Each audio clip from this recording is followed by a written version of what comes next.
The astrology shows the United States is about to enter a period of civil unrest and of economic uncertainty on a scale we have not seen in many years. I'm going to break it down for you based on the medieval and traditional astrology. There are two techniques in medieval astrology that really hone in on the coming year, especially for nation states. The first is the Aries Ingress chart. Now, the Aries Ingress is the exact moment that the sun moves into Aries, and this sets the equinox tone for the entire year ahead based on the astrology, especially because in this particular chart, we have Aquarius rising. Aquarius is a fixed sign. So this fixed sign means that the entire year ahead can be based off of this one chart. But we're also going to break it down with the solar eclipse chart to get a little bit more involved. Now, as we all know, under our current president, the government's being reformed, whether we like it or not. Some of us have different opinions on that. I'll let the experts handle that. I'm going to talk about the astrology right now and what's going on. So we talked about Aquarius. What's going on? Aquarius is a sign of change. It's a sign of change. It's a Saturnian ruled sign. And the ascendant rising is very powerful when it's in Aquarius. Then we have to look at Aquarius's ruler, Saturn. Where is this falling in this chart? What is going on? The first thing we have to notice in this Aries Ingress chart with Aquarius rising is that Saturn is in the second house. This is the second house of finances. This is the second house of property. And since this is a case of a chart depicting an entire nation, since this chart is based in Washington, D.C. at the Aries eclipse, with Saturn in the very second house here, immediately we look to financial issues. Saturn is going to restrict us financially. Saturn is going to bring some major financial challenges this year based on this chart. In national charts like this, Saturn in the second house is going to signify some very serious things. It's going to signify the national wealth, the treasury, all of those higher resources that we use as a collective. And in this particular chart, under Saturn's government, financial restraint is very likely, budget pressures, a slowed down economy. But there's a lot more to this as well, not just that Saturn in the second house. We also have the North Node conjoining Saturn. The North Node here with Saturn is going to intensify these problems, guys. In medieval, in Hellenistic astrology, in the traditional astrology, the North Node amplifies. The North Node amplifies whatever is touching it. That means these problems are going to be very serious. And diving a little bit further into this chart, we can look to the 10th house. The midheaven here falls in Scorpio. It is the 10th house chart. And Scorpio is a Mars sign. So we're going to look a little bit further at this. We're going to look at Mars. Mars is going to be very significant in this chart along with Saturn, because these are the two ruling planets of the nation this year. So the 10th house is always going to signify the government, the ruling power in these mundane charts. And with Mars in 6th house Cancer, you have to remember that Mars is in its detriment here. Mars is in its fall. It's in its fall. All right. So Mars is not very happy. And in the 6th house is a very weak house. So this points to a weakening of the government powers. This is problems with labor forces. This is problems with the public health. This is problems with the armed forces, the civil forces. All of those things that the 6th house really signifies. There are issues here because of this Mars fall. Along with this Saturn, Mars is very weak. Mars is very weak. Mars is in its fall and it's cadent. So this points to struggles. This points to struggles in government to really assert its authority. It might have big plans, but those big plans might fall short. We're looking at a very weak planet. We're looking at general unrest of the government. We're looking at infighting. We're looking at the people suffering for that. The 6th house is extremely weak here, extremely weak. And since this is an Aries Ingress chart, we have to look specifically at Aries. We're going to see what's going on here. And this is a 3rd house. This is another declining house. These are considered the weakest houses in traditional astrology. And on top of that, being in this weak house, we have a Mercury retrograde, we have a Venus retrograde. This points to contracts getting tossed away, complete revisions, completely having to rework financial strategies, business strategies, things that were working now are going backwards. And since this Mercury and Venus are ultimately going to retrograde into Pisces, they're going to get extremely close to Saturn, the problems are going to come back. We could see second house topics pop up. We could see stock market failures. We could see labor shortages. We can see business labor disputes. We can see a lot of different topics related to the economy as a whole. We could see issues with the treasury.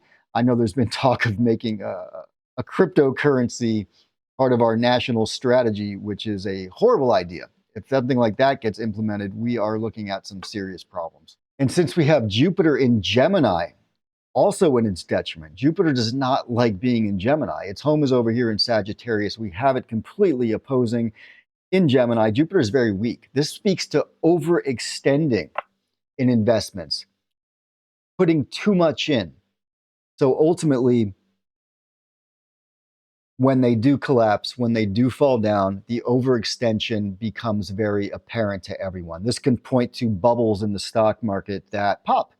This can point to the tech stocks that pop. This can point to cryptocurrencies that pop. Cryptocurrency, I believe, is more ruled by Mercury. And Mercury's retrograde, and Venus is retrograde, and they're both going to be conjoining Saturn here. So you can see where I'm going with this. And on that topic even more, with Mercury and Venus in the third house, which generally signifies communication. This signifies the people close to us that we communicate with. In a mundane chart for the whole nation like this can signify treaties with our neighbors, our close neighbors, Canada, Mexico. Those old treaties may be completely tossed out. I know we have now, at the current time this is being recorded, there were the threats of tariffs, but they were ultimately taken off the table because negotiations were made with Canada and Mexico. So we might see that these topics come back up, tariffs come back up, which could get re-implemented, or challenges come to those old agreements, and they have to be reworked. They have to be completely reworked, and that may cause some difficulties. Uncertainty. The markets do not like uncertainty. Labor markets do not like uncertainty. If businesses don't know if they're going to be selling, then they probably won't have as much staff. So that's where all of this gets tied in together in a mundane chart like this. And this is the Aries Ingress chart. So this is one half of it. What we're going to do is we're going to compare the solar eclipse chart this year as well, because the solar eclipse is going to tie right into this, and it's going to set a similar tone. In traditional astrology, in an eclipse chart, we want to look at the sign the eclipse falls in, first of all, to get a feeling of how fast this is going to happen, the events that are signified by the eclipse, when we're looking at, what time frame we're looking at. And since this is an Aries eclipse, Aries moves fast. Aries is a tropical sign. It moves fast. So that generally signifies within the first third of the time signified by the eclipse, which in this case, it's only going to be visible to us for about 7 to 8 minutes. So it's a very short eclipse. Generally, we would judge a solar eclipse by the amount of hours, but we're judging this one by the amount of minutes. So this is pointing to something that occurs very quickly, very fast, very brightly. And since it's in Aries, this occurs within the first 1/3 of the time frame allotted. So this is about 7, 8 minutes. So we're going to break that down to months. So we'll say maybe about 7 months the effects of this eclipse last. However, it will all occur within that first 1/3. So we're looking at the first 2.5 months of the eclipse. We're going to start seeing changes. So this eclipse is hitting on March 29th. So by late May into June, we should start seeing the effects of this eclipse hit us. And what I want you to recognize is that Aries eclipses almost always signify the king in traditional astrology. It signifies the head of state, the government itself, the one that's in charge. So there's a very big focus here on Aries. And Aries, in our case, happens to be our current president, Donald Trump. So there is a very big focus just on this one singular person in this chart. And the things that are going to occur after this solar eclipse are going to happen very fast. With an Aries eclipse in general, as I mentioned, they do point to the king. They point to the head of state. They point to those rapid developments. Often there are challenges to leadership with an Aries eclipse. This signifies significant political events, military events that the leader has to come to terms with, especially because we have an Aries eclipse with Aries rising in this particular chart. This all points to that one specific topic, that one head of state. And then another topic we're going to look at here next is this 12th house Pisces cluster, which is tying right in to that Aries Ingress chart. So what we see here, since we have an Aries rising chart, this puts Pisces in the 12th house in whole sign astrology and traditional astrology. So what do we have going on? We still have Venus retrograde. We still have Mercury retrograde. He's still in Aries, technically about to leave and go to Pisces. But Venus is about to conjunct Saturn. We still have Venus on the north node. We have Saturn on the north node. We have Neptune there, even though Neptune isn't really that much of a significator in traditional astrology. This is all very powerful happening in this 12th house. You know, the 12th house speaks to hidden matters. It speaks to problems that arise that were building up tension, that no one paid any mind until it all boiled up. So with 12th house Saturn, with 12th house Venus, with 12th house North Node, this brings out hidden enemies, obviously the 12th house, but clandestine matters, prisons, you know, secretive changes in government, secrets that are being done behind our backs that people aren't realizing. Massive changes are coming. Massive entire overhauls of the government are coming. And this could bring out an entirely new form of government in a way, at least from our point of view, and a modern point of view. This is going to be a major change of things that are coming. You know, Saturn the 12th can indicate sabotage of those institutions, either by the current leader or by the people opposing the current leader. They're going to be going at it. So we might see Democrats and Republicans each trying to sabotage each other. Now with the North Node there, as I mentioned, this intensifies all of these 12th house matters. You know, this intensifies, revelations will come out. So even though they're doing these things behind the scenes, eventually they're going to get noticed. People are going to start speaking up. They're going to start recognizing it. Because with that North Node there, even though they're trying to do a lot of this in secret, it's going to come to light because the North Node will expand it. It will make it extremely obvious. You know, it points to a coldening of those current relationships that we may take for granted. Some of the people in our lives, and in this case in the government, you know, some of the support that certain groups may take for granted will be challenged this year. And in a mundane chart like this, the fourth house, which normally in your personal chart is going to represent your home, it's going to represent, you know, your family, your base. In a mundane chart like this, since the 10th house represents the government, the fourth house here represents the people. And we still have Mars in its fall, which is very weak. You know, this points to unrest of the people. This points to people standing up. We might see more protests. We might see more riots. We may see civil unrest coming. So this can say that there are challenges and there are threats to the people's homes, or perhaps land disputes. We might see more land disputes come about, especially with this whole push to make certain countries are states belonging to the United States. So, you know, land disputes, absolutely. But I do feel like with this is more domestically.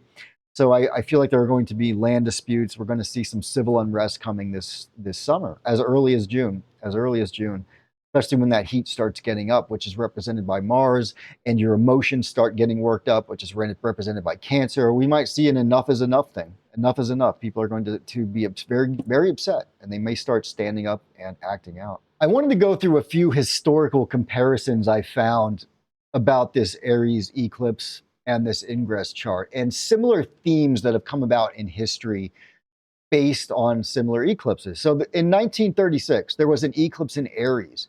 This was at the end of Aries, and Saturn was in Pisces. So again, you know, within months of this was when the Spanish Civil War erupted. There were hidden tensions that surfaced. The people had had enough, and this all overshadowed the government. So we may see a similar theme here. And then in 2006, you know, we had the Aries eclipse, and Saturn was in Leo. Saturn was in detriment in Leo.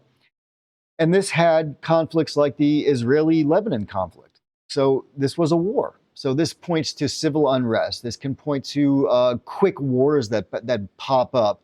They don't last particularly long, but they are very intense when they happen. So this brings quick outbursts of conflict. For instance, the ingress charts from 73 to 75, we had different ingresses with Aries that had Saturn afflicted. So this began an oil crisis. This began a lot of recessions in countries. So we may see a similar theme there with energy. We may see an energy crisis. We may see stocks, energies challenged, you know, the markets.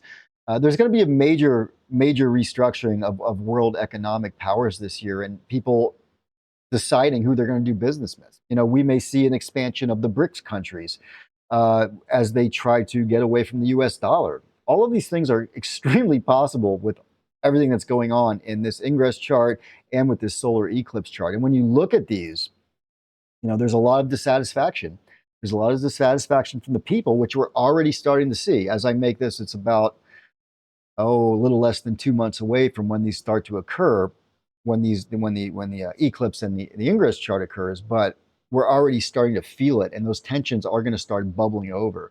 And in the late 70s here, again with this ingress charts, we had wages and price controls coming. There was mass labor dissatisfaction. We had more unions starting to pop up. So it's not an exact parallel, but with Mars in the Cadent houses and Saturn in the second, there was economic problems that arose, obviously. There was another one, 1453, followed Constantinople. And in that spring, the Aries Ingress was there. It was very scrutinized. And the Byzantine Empire collapsed when the Ottoman Turks eventually seized them. So there's a lot of parallels here in history with these similar kinds of topics. Now, there was an oil crisis in the 70s, oil crisis era, 73 to 75. So there were charts there with Saturn in water, while Mars was afflicted and Saturn was in a water sign, similarly to Pisces. And there were, again, economic turmoils, rising oil prices, recessions, labor unrest. So again, all of these things are indicated by the astrological data here, by the historical data. And using medieval methods, we can really bring it out. We can really see where these challenges are coming from, where these conflicts are coming from, and what is extremely likely to happen. And as we combine these two charts to get an even clearer picture, because traditionally what we would do is we would take that Aries Ingress chart, and then we would take the eclipse chart, and we would give them a good comparison to see, the general time frame of things, and if significations became more potent, if they became more obvious when those two charts were compared. So between the two of these charts, with the Ingress chart, we have Saturn in the second house and the North Node in the second house. So this points to government constraints and uncertain financial futures, and very likely economic challenges that are coming in 2025 that are going to get very big very fast. So this will hit, and it will hit hard, and it will hit quickly and fast. And then with the eclipse chart, with Saturn in the 12th house, again, hidden liabilities could point to a ballooning debt, secret budget shortfalls, things start coming to light more. So everything that's kind of going on, even now behind the scenes, we see with Elon Musk and his Doge team, they're saying that they're finding all of these wasteful government expenditures, but we haven't really seen the evidence of that yet, except for a few tweets. We haven't had any auditors come in and review any of this stuff. So we might find that some of that's true. We may find that some of that is untrue, but eventually these things are going to start to come to light more. And then with the leadership, so with the Ingress chart, we had the Scorpio midheaven in the Aries Ingress chart. So, with the government being ruled by Mars and Mars in its fall, this points to a very weak government. Eventually they're going to have to be putting out fires. There's going to be unrest. We could see, again, labor disputes, some kind of health problems start to pop up. There could be just more problems with subordinates and the people that work together, because no one's going to want to work with each other if they're on the different ends of the political aisle. And we can see that sort of thing starting to happen more, where it may be almost impossible to maintain government agencies because of the conflicts and the infighting that are happening. I'm not saying this is going to happen, forever, and this is the end of America, but this is a year of problems. This is a year of problems as we work to either fix this or just let it continue to going down the path it's on. And don't get me wrong, I'm not saying that this is all because of Trump, or it's all because of one party or Democrats. This has been going on for years, and America has been in decline for years. And I feel like we're just reaching the culmination point. We have a stock market that's based on memes, a large percentage of it. We have overhyped stocks, like AI stocks, Google and Microsoft and Nvidia and all these companies. It's being shown that they're spending billions of dollars on what could have been done for a few million because China's doing it, right? So what happened to all the money? And I think people are going to want to know. They're starting to realize that some of these stocks are extremely overvalued, and when the markets fall, eventually labor shortages happen as well. And since this eclipse is in Aries, and it's an Aries rising eclipse. And Aries is going to represent the king. It's going to represent the ruling power. It's going to represent our president in America. You know, it does point to someone who is very forceful. Aries is very forceful in getting its point across.